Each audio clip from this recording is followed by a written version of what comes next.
Bonjour à tous, c'est avec grand plaisir que je vous retrouve au Grand Cursus dans l'exposition Les hiéroglyphes avant Champollion, accessible jusqu'au 22 mai.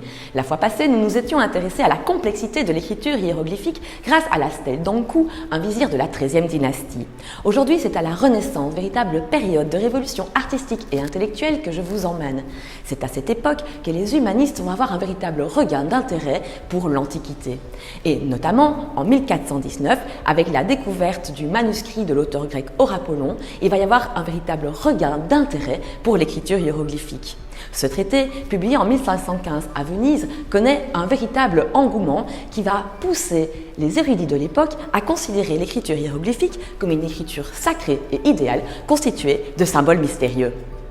Et dans nos régions, on va s'intéresser principalement à Lambert Lombard, l'artiste qui est à la fois peintre, architecte et dessinateur. D'ailleurs, dès 1532, il est le peintre officiel du prince-évêque Erard de la Marck.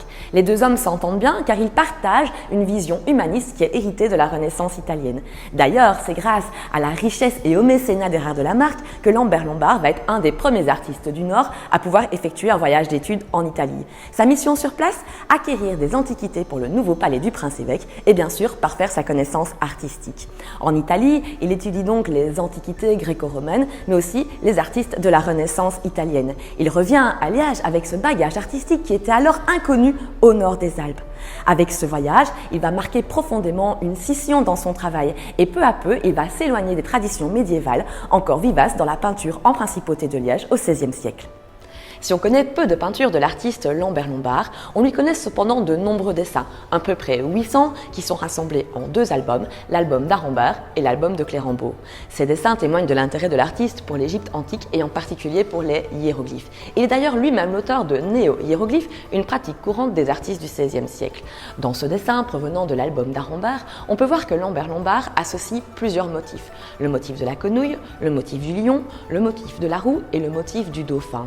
Ces motifs seraient des prétendus hiéroglyphes inspirés par Le songe de Polyphile de Francesco Colonna, un roman édité en 1467 et dans lequel on va retrouver toute une série de néo-hiéroglyphes qui ont inspiré profondément les artistes de la Renaissance et principalement du XVIe siècle.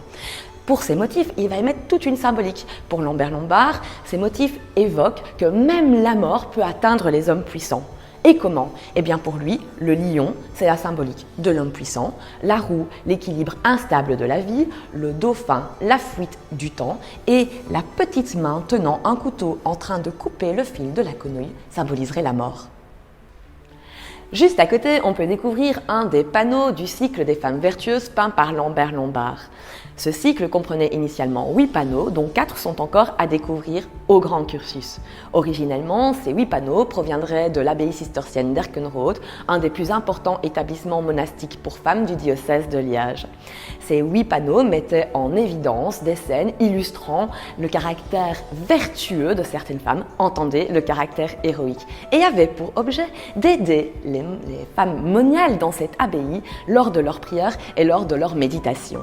Ceci dit, les sources sont à la fois les sources de l'Ancien Testament, jusque-là rien d'anormal pour un établissement religieux, mais aussi des sources de l'histoire païenne tout à fait en lien avec la philosophie de la Renaissance.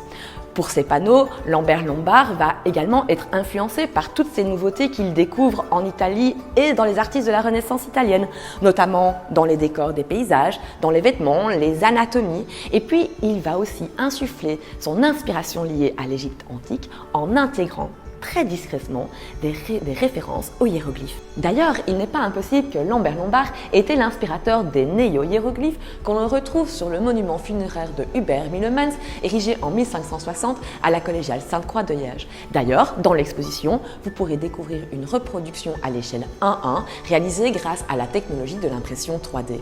Quant à moi, je vous retrouve très vite dans les musées pour d'autres découvertes.